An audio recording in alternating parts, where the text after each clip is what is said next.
नमस्कार जय जगन्नाथ शकुंतला ट्यूटोरियल को आपण मानक आंतरिक स्वागत। मु प्रियंका रथ पूर्व क्लास रे आमे आलोचना करथिले ओडिया लिपि विषय रे। सेथिरे आमे आलोचना करथिले ओडिया साहित्य क ख ग पुस्तक रो आलोचना करथिले एमसीक्यू डिस्कशन। आज आमे आलोचना करबा ओडिया साहित्य रो ज्ञानकोश पुस्तक रो लिपि संपर्क रे। तेणु आम चैनल टी को लाइक शेयर सब्सक्राइब करी आम सह जोड़ी रुहंतु। तेबे चलंतु आरंभ करिबा आजिर आलोचना। प्रथम प्रश्न कौन? लिपि शब्दटी केउथुरु आसीछि? लिपि शब्दटी लिप्यते शब्दरु आसीछि। लिपि शब्दटी केउथुरु आसीछि? लिपि शब्दटी लिप्यते शब्दरु आसीछि। लिपिर अन्य नाम कौन? लिपिर अन्य नाम वर्ण बा अक्षर। लिपिर अन्य नाम कौन? वर्ण बा अक्षर। लिपिर अन्य नाम हेउछि वर्ण बा अक्षर। नेक्स्ट क्वेश्चन, मौलिक ध्वनि को किए स्थायित्व करे? मौलिक ध्वनि को लिपि स्थायित्व करे। मौलिक ध्वनि को किए स्थायित्व करे? मौलिक ध्वनि को लिपि स्थायित्व करे। नेक्स्ट क्वेश्चन, प्रत्नतत्वविद मानक मतरे केउ समय रे लिपिर उद्भावन होइतिला? प्रत्नतत्वविद मानक मतरे ख्रीष्टपूर्व 2000 समय रे लिपिर उद्भावन होइतिला। प्रत्नतत्वविद मानक मतरे ख्रीष्टपूर्व 2000 मसीहा रे लिपिर उद्भावन होइतिला। सर्वप्रथमे भारतर केउ स्थानरु लिपिर संधान मिलिथिला? सर्वप्रथमे भारतर सिंधु उपत्यका ठारे लिपिर संधान मिलिथिला। प्राचीन काल रे केउ लिपि व्यवहृत हेउथिला? प्राचीन काल रे चित्रलिपि व्यवहृत हेउथिला। प्राचीन काल रे केउ लिपि व्यवहृत हेउथिला? प्राचीन काल रे चित्रलिपि व्यवहृत हेउथिला। नेक्स्ट क्वेश्चन, भारतर सर्वप्रथम पठित लिपि भावरे केउ लिपि को ग्रहण करा जाए? भारतर सर्वप्रथम पठित लिपि भावरे केउ लिपि को ग्रहण करा जाए? ब्राह्मी लिपि को ग्रहण करा जाए। भारतर सर्वप्रथम पठित लिपि भावरे ब्राह्मी लिपि को ग्रहण करा जाए। नेक्स्ट क्वेश्चन, इजिप्ट चित्राक्षर लिपि को केउ लिपि कुहा जाए? इजिप्ट चित्राक्षर लिपि को हिएरोग्लिफ लिपि कुहा जाए। इजिप्ट चित्राक्षर लिपि को हिएरोग्लिफ लिपि कुहा जाए। केउ लिपि? हिएरोग्लिफ लिपि कुहा जाए। सुमेरियंक लिपि को कौन कुहा जाए? सुमेरियंक लिपि को क्यूनिफॉर्म कुहा जाए। सुमेरियंक लिपि को कौन कुहा जाए? सुमेरियंक लिपि को क्यूनिफॉर्म कुहा जाए। नेक्स्ट क्वेश्चन कौन अछि? ब्राह्मी लिपिर निदर्शन केउ समय रे देखिबाकू मिलुथिला? ब्राह्मी लिपिर निदर्शन केउ समय रे देखिबाकू मिलुथिला? ब्राह्मी लिपिर निदर्शन ख्रीष्टपूर्व 3य शतकरू ख्रीष्टाब्द 3य शतक मध्य रे देखिबाकू मिलुथिला।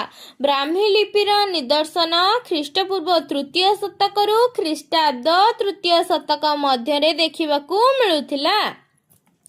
नेक्स्ट क्वेश्चन, केउ लिपि रे प्रत्येक उच्चारित ध्वनि पई एक निर्दिष्ट चिन्ह रहिछि? ब्राह्मी लिपि रे प्रत्येक उच्चारित ध्वनि पई एक निर्दिष्ट चिन्ह रहिछि। नेक्स्ट क्वेश्चन आलोचना करिबा। अशोकंक अनुशासन रे खोदित लिपिर नाम कौन? अशोकंक अनुशासन रे खोदित लिपिर नाम हेउछि ब्राह्मी लिपि। अशोकंक अनुशासन रे खोदित लिपिर नाम कौन? अशोकंक अनुशासन रे खोदित लिपिर नाम हेउछि ब्राह्मी लिपि। प्राचीन ब्राह्मी लिपि समय रे केउ राजवंशर प्रचलन थिला? प्राचीन ब्राह्मी लिपि समय रे मौर्यकालीन लिपिर राजवंशर प्रचलन थिला। प्राचीन ब्राह्मी लिपि समय रे मौर्यकालीन राजवंशर प्रचलन थिला। मौर्यकालीन राजवंशर केउ लिपि समय रे प्रचलन थिला ना? प्राचीन ब्राह्मी लिपि समय रे प्रचलन थिला। केउ लिपिर अक्षर शेष रे चूल प्रचलित थिला? ब्राह्मी लिपिर अक्षर शेष रे चूल प्रचलित थिला। ପାଣିନିଙ୍କ ଅଷ୍ଟାଧ୍ୟାୟୀରେ କେଉଁ ଲିପିର ଉଲ୍ଲେଖ ରହିଛି? ପାଣିନିଙ୍କ ଅଷ୍ଟାଧ୍ୟାୟୀରେ ଯବନାନୀ ଲିପିର ଉଲ୍ଲେଖ ରହିଛି। ପାଣିନିଙ୍କ ଅଷ୍ଟାଧ୍ୟାୟୀରେ କେଉଁ ଲିପିର ଉଲ୍ଲେଖ ରହିଛି? ପାଣିନିଙ୍କ ଅଷ୍ଟାଧ୍ୟାୟୀରେ ଯବନାନୀ ଲିପିର ଉଲ୍ଲେଖ ରହିଛି। ପ୍ରାଚୀନ ବ୍ରାହ୍ମୀ ଲିପି ଓ ପରବର୍ତ୍ତୀ ବ୍ରାହ୍ମୀ ଲିପି ମଧ୍ୟରେ ପାର୍ଥକ୍ୟ କ'ଣ? ପ୍ରାଚୀନ ବ୍ରାହ୍ମୀ ଲିପି ଓ ପରବର୍ତ୍ତୀ ବ୍ରାହ୍ମୀ ଲିପି ମଧ୍ୟରେ ପାର୍ଥକ୍ୟ ହେଉଛି ଚୂଳ ସଂଯୋଗ। ପ୍ରାଚୀନ ବ୍ରାହ୍ମୀ ଲିପି ଓ ପରବର୍ତ୍ତୀ ବ୍ରାହ୍ମୀ ଲିପି ମଧ୍ୟରେ ପାର୍ଥକ୍ୟ କ'ଣ? ନା ପାର୍ଥକ୍ୟ ହେଉଛି ଚୂଳ ସଂଯୋଗ। ପରବର୍ତ୍ତୀ ବ୍ରାହ୍ମୀ ଲିପିରେ ଚୂଳ ସଂଯୋଗ ହୋଇଛି। ଗୁପ୍ତ ଲିପି କେଉଁ ଲିପିର ପରବର୍ତ୍ତୀ ବିକଶିତ ସ୍ତର? ଗୁପ୍ତ ଲିପି ବ୍ରାହ୍ମୀ ଲିପିର ପରବର୍ତ୍ତୀ ବିକଶିତ ସ୍ତର। ଗୁପ୍ତ ଲିପି ହେଉଛି ବ୍ରାହ୍ମୀ ଲିପିର ପରବର୍ତ୍ତୀ ବିକଶିତ ସ୍ତର। ନେକ୍ସଟ କ୍ୱେଶ୍ଚିନ୍, ଗୁପ୍ତ ଲିପିର ନିଦର୍ଶନ କେଉଁ ସମୟରେ ଦେଖିବାକୁ ମିଳିଥିଲା? ତୃତୀୟ ଶତାବ୍ଦୀ ଠାରୁ ସପ୍ତମ ଶତାବ୍ଦୀ ପର୍ଯ୍ୟନ୍ତ ଗୁପ୍ତ ଲିପିର ନିଦର୍ଶନ ଦେଖିବାକୁ ମିଳିଥିଲା। ଗୁପ୍ତ ଲିପିର ନିଦର୍ଶନ କେଉଁ ସମୟରେ ଦେଖିବାକୁ ମିଳିଥିଲା? ଗୁପ୍ତ ଲିପିର ନିଦର୍ଶନ ତୃତୀୟ ଶତାବ୍ଦୀ ଠାରୁ ସପ୍ତମ ଶତାବ୍ଦୀ ପର୍ଯ୍ୟନ୍ତ ଦେଖିବାକୁ ମିଳିଥିଲା। ଧର୍ମରାଜ ସୁମଣ୍ଡଳ ଦେବଙ୍କ ସମୟରେ କେଉଁ ଲିପିର ପ୍ରଚଳନ ଥିଲା? ଧର୍ମରାଜ ସୁମଣ୍ଡଳ ଦେବଙ୍କ ସମୟରେ ଗୁପ୍ତ ଲିପିର ପ୍ରଚଳନ ଥିଲା। ଧର୍ମରାଜ ସୁମଣ୍ଡଳ ଦେବଙ୍କ ସମୟରେ କେଉଁ ଲିପିର ପ୍ରଚଳନ ଥିଲା? ଧର୍ମରାଜ ସୁମଣ୍ଡଳ ଦେବଙ୍କ ସମୟରେ ଗୁପ୍ତ ଲିପିର ପ୍ରଚଳନ ଥିଲା। ଓଡ଼ିଆ ବର୍ଣ୍ଣମାଳାରେ ପ୍ରଚଳିତ ଖ ଗ ଲ ମୂର୍ଧନ୍ୟ ସ ହ କେଉଁ ଲିପିରୁ ଉଦ୍ଧାର କରାଯାଇଛି? ଏଇଟା ପୂର୍ବରୁ ମଧ୍ୟ ଆଲୋଚନା ହେଇଛି, ଦୁଇଟା ଆଲୋଚନା କରିଛି। ଓଡ଼ିଆ ସାହିତ୍ୟର ଦର୍ପଣ ପୁସ୍ତକରେ ଆଲୋଚନା କରିଛେ, ଓଡ଼ିଆ ସାହିତ୍ୟର କ ଖ ଗ ପୁସ୍ତକରେ ମଧ୍ୟ ଆଲୋଚନା କରିଛେ। ତେଣୁକରି କ'ଣ ହେଲା ନା ଓଡ଼ିଆ ବର୍ଣ୍ଣମାଳାରେ ପ୍ରଚଳିତ ଖ ଗ ଲ ମୂର୍ଧନ୍ୟ ସ ହ କେଉଁ ଲିପିରୁ ଉଦ୍ଧାର କରାଯାଇଛି? ନା ଗୁପ୍ତ ଲିପିରୁ ଉଦ୍ଧାର କରାଯାଇଛି। ଖାରବେଳଙ୍କ ଅନୁଶାସନ କେଉଁ ଗୁମ୍ଫାରେ କେଉଁ ଲିପିରେ ଖୋଦିତ ହୋଇଥିଲା? ଖାରବେଳଙ୍କ ଅନୁଶାସନ ହାତୀ ଗୁମ୍ଫାରେ ବ୍ରାହ୍ମୀ ଲିପିରେ ଖୋଦିତ ହୋଇଥିଲା। ଖାରବେଳଙ୍କ ଅନୁଶାସନ ହାତୀ ଗୁମ୍ଫାରେ ବ୍ରାହ୍ମୀ ଲିପିରେ ଖୋଦିତ ହୋଇଥିଲା। ନେକ୍ସଟ କ୍ୱେଶ୍ଚିନ୍, କଳିଙ୍ଗ ଲିପିର ନିଦର୍ଶନ କେଉଁ ସମୟରେ ଦେଖିବାକୁ ମିଳୁଥିଲା? କଳିଙ୍ଗ ଲିପିର ନିଦର୍ଶନ ସପ୍ତମ ଶତାବ୍ଦୀରୁ ଏକାଦଶ ଶତାବ୍ଦୀ ପର୍ଯ୍ୟନ୍ତ ଦେଖିବାକୁ ମିଳୁଥିଲା। କଳିଙ୍ଗ ଲିପିର ନିଦର୍ଶନ କେଉଁ ସମୟରେ ଦେଖିବାକୁ ମିଳୁଥିଲା? କଳିଙ୍ଗ ଲିପିର ନିଦର୍ଶନ ସପ୍ତମ ଶତାବ୍ଦୀରୁ ଏକାଦଶ ଶତାବ୍ଦୀ ପର୍ଯ୍ୟନ୍ତ ଦେଖିବାକୁ ମିଳୁଥିଲା। ଉତ୍ତର ଭାରତୀୟ ଲିପି ଓ ଦକ୍ଷିଣ ଭାରତୀୟ ଲିପିର ସମନ୍ୱୟରେ କେଉଁ ଲିପି ସୃଷ୍ଟି ହୋଇଥିଲା? ଉତ୍ତର ଭାରତୀୟ ଲିପି ଓ ଦକ୍ଷିଣ ଭାରତୀୟ ଲିପିର ସମନ୍ୱୟରେ କଳିଙ୍ଗ ଲିପି ସୃଷ୍ଟି ହୋଇଥିଲା। କଳିଙ୍ଗ ଲିପିକୁ କେଉଁ ବଂଶର ରାଜାମାନେ ପ୍ରଚଳିତ କରୁଥିଲେ? କଳିଙ୍ଗ ଲିପିକୁ ଗଙ୍ଗ ବଂଶର ରାଜାମାନେ ପ୍ରଚଳିତ କରୁଥିଲେ। ଏଥିରେ ଯଦି କୌଣସି ଡାଉଟ୍ ଅଛି ମୋତେ କମେଣ୍ଟ ମାଧ୍ୟମରେ ପଚାରିଲେ ମୁଁ ନିଶ୍ଚିନ୍ତ ରୂପେ ଆପଣଙ୍କ ଡାଉଟ୍ ଗୁଡ଼ାକ କ୍ଲିୟର କରିଦେବି। ନେକ୍ସଟ କ୍ୱେଶ୍ଚିନ୍ ଆମେ ଆଲୋଚନା କରିବା। ଅଶୋକଙ୍କ ମାନସର ଓ ଶାହବାଜଗଡ଼ ଅଭିଲେଖରେ କେଉଁ ଲିପିର ସନ୍ଧାନ ମିଳେ? ଅଶୋକଙ୍କ ମାନସର ଓ ଶାହବାଜଗଡ଼ ଅଭିଲେଖରେ ଖରଶ୍ରୀ ଲିପିର ସନ୍ଧାନ ମିଳେ।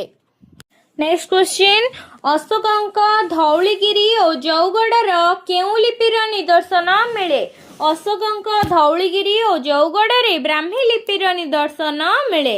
ଅଶୋକଙ୍କ ଧଉଳିଗିରି ଓ ଜଉଗଡ଼ରେ କେଉଁ ଲିପିର ନିଦର୍ଶନ ମିଳେ? ବ୍ରାହ୍ମୀ ଲିପିର ନିଦର୍ଶନ ମିଳେ। କେଉଁ ଲିପିର ବିପରୀତ ଲିଖନ ପ୍ରଣାଳୀ ରହିଛି? ଖରଶ୍ରୀ ଲିପିର ବିପରୀତ ଲିଖନ ପ୍ରଣାଳୀ ରହିଛି। ନେକ୍ସଟ କ୍ୱେଶ୍ଚିନ୍, ଓଡ଼ିଆ ଲିପିର ଖ ଚ ଟ ତାଲବ୍ୟ ସ ହ ବର୍ଣ୍ଣର କେଉଁ ଲିପି ସହ ସାମଞ୍ଜସ୍ୟ ରହିଛି? ଓଡ଼ିଆ ଲିପିର ଖ ଚ ଟ ତାଲବ୍ୟ ସ ହ ବର୍ଣ୍ଣର କୁଟିଳ ଲିପି ସହ ସାମଞ୍ଜସ୍ୟ ରହିଛି। ଆନ୍ସର କ'ଣ? ନା କୁଟିଳ ଲିପି ସହ ସାମଞ୍ଜସ୍ୟ ରହିଛି। କୁଟିଳ ଲିପି କେଉଁ ଲିପିର ଏକ ଶାଖା? କୁଟିଳ ଲିପି ବ୍ରାହ୍ମୀ ଲିପିର ଏକ ଶାଖା। କୁଟିଳ ଲିପି କେଉଁ ଲିପିର ଏକ ଶାଖା? କୁଟିଳ ଲିପି ବ୍ରାହ୍ମୀ ଲିପିର ଏକ ଶାଖା। ମୁଣ୍ଡୁଳି କେଉଁ ଲିପିର ପ୍ରଚଳିତ ଥିଲା? ମୁଣ୍ଡୁଳି ତାମିଲ ବଟଲୁରୁ ଲିପିରେ ପ୍ରଚଳିତ ଥିଲା। ମୁଣ୍ଡୁଳି କେଉଁ ଲିପିରେ ପ୍ରଚଳିତ ଥିଲା? ମୁଣ୍ଡୁଳି ତାମିଲ ବଟଲୁର ଲିପିରେ ପ୍ରଚଳିତ ଥିଲା।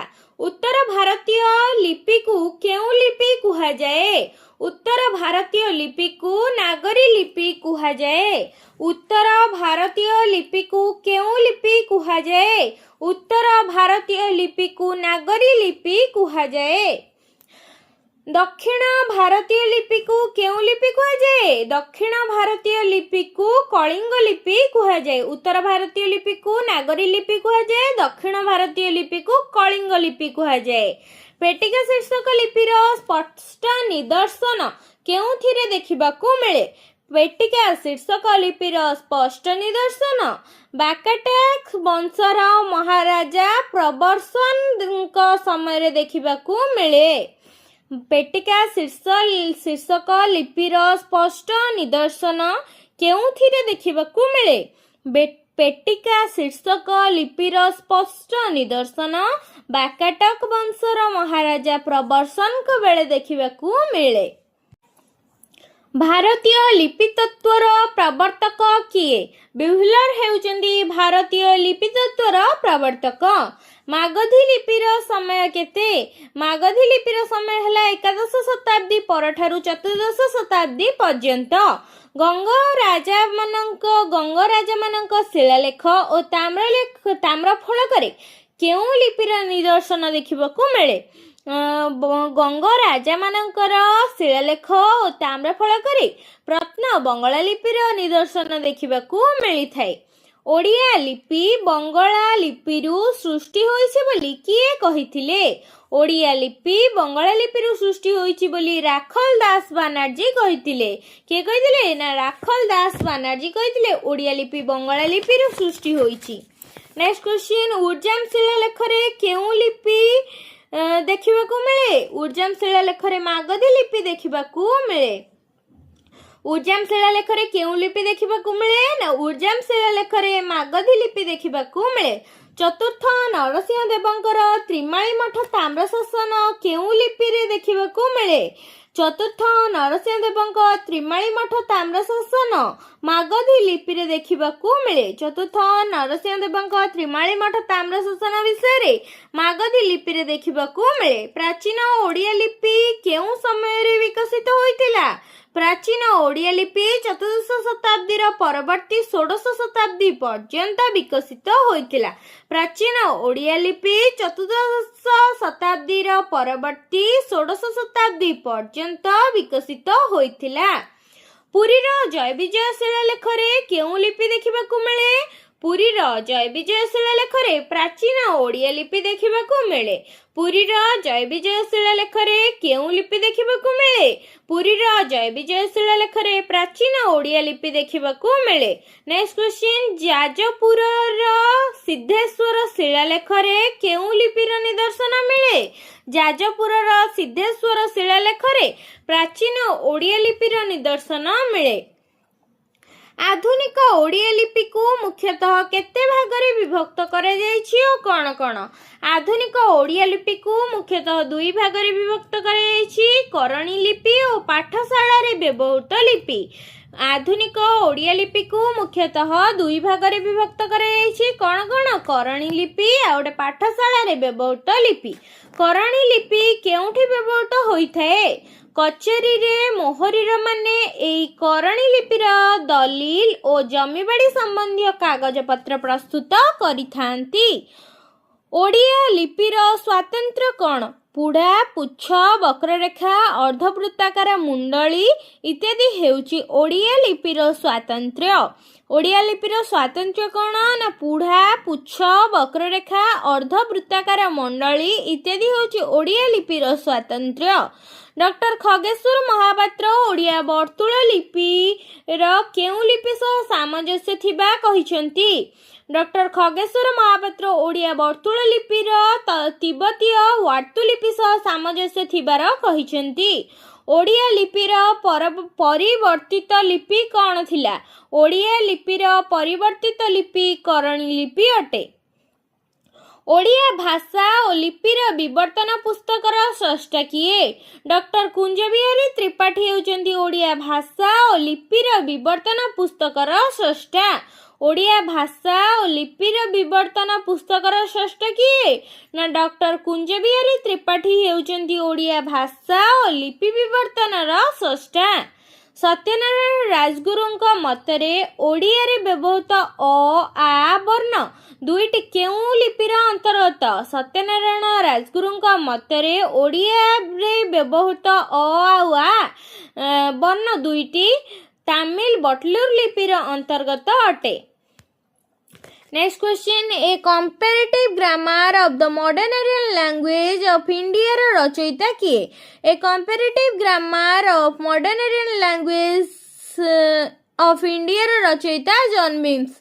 आउटलाइन ऑफ इंडियन फिलोलॉजी रचयिता किए? John Beames. जॉन बिम्स दी टाइप रचयिता कौन? A comparative grammar of modern Aryan languages of India रचयिता होचंती जॉन बिम्स।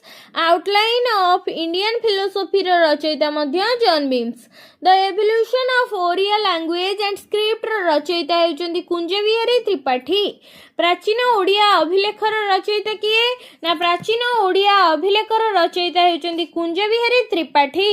ओडिया लिपि और भाषार रचयिता किए? ओडिया लिपि और भाषार रचयिता किए?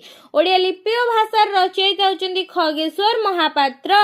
ओडिया भाषारे रूपतत्वर रचयिता किए?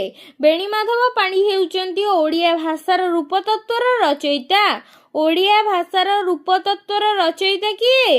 ना ओडिया भाषार रूपतत्वर रचयिता हेउचंती बेणीमाधव पाढ़ी। ओडिया लिपिर क्रम विकास कहार रचना? ओडिया लिपिर क्रम विकास सत्यनारायण राजगुरुଙ୍କ रचना। ओडिया लिपिर क्रम विकास कहार रचना? सत्यनारायण राजगुरुଙ୍କ रचना होउची ओडिया लिपिर क्रम विकास। ओडिया लिपि भाषा और साहित्यर रचयिता किए? ओडिया लिपि भाषा और साहित्यर रचयिता हेउचंती नीलमणि मिश्र। ओडिया लिपि भाषा और साहित्यर रचयिता किए? ना ओडिया लिपि भाषा और साहित्यर रचयिता हेउचंती नीलमणि मिश्र। तेणुक आज आम कौन आलोचना कले ना ओडिया लिपि उपरे आलोचना कले।